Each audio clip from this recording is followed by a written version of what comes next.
শিলিগুড়ি থেকে অচেনা পাহাড়ের ডাকে। মনটা ঠিক যেন এক নতুন পালক লাগানো পাখির মতো উড়তে চাইছে। প্রতিবার পাহাড়ের কোলে যাওয়ার সময় এক অদ্ভুত টান অনুভব করি। সে এক অন্যরকম ভালো লাগা, এক অন্যরকম শান্তি।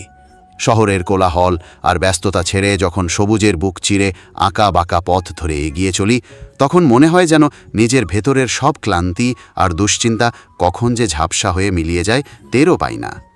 পাহাড় শুধু উঁচু একটা ভূখণ্ড নয়, সে যেন এক জীবন্ত সত্তা। তার নিঃশ্বাসে ভুটানের বুকে এক মনোরম দৃশ্য।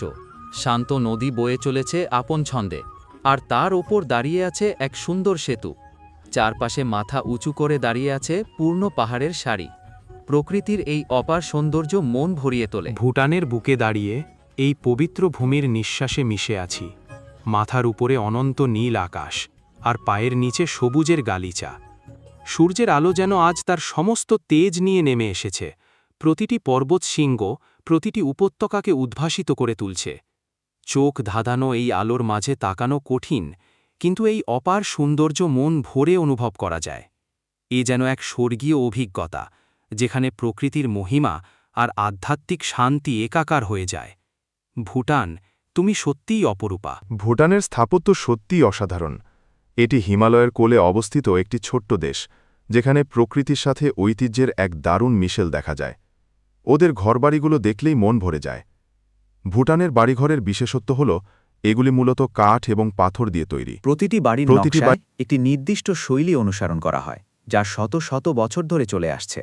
এদের ঐতিহ্যবাহী স্থাপত্য শৈলীকে বলা হয় জং আর্কিটেকচার।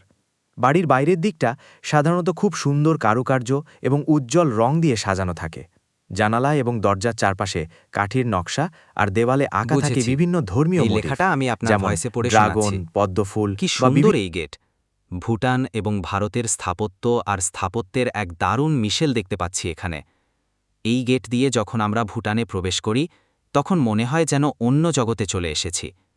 গেটের দুপাশে ভুটানের ঐতিহ্যবাহী স্থাপত্য শৈলী আর কারুকাজ সত্যি মন মুগ্ধ করে তোলে। এখান থেকেই শুরু হয় ভুটানের অপূর্ব সৌন্দর্য দেখার যাত্রা।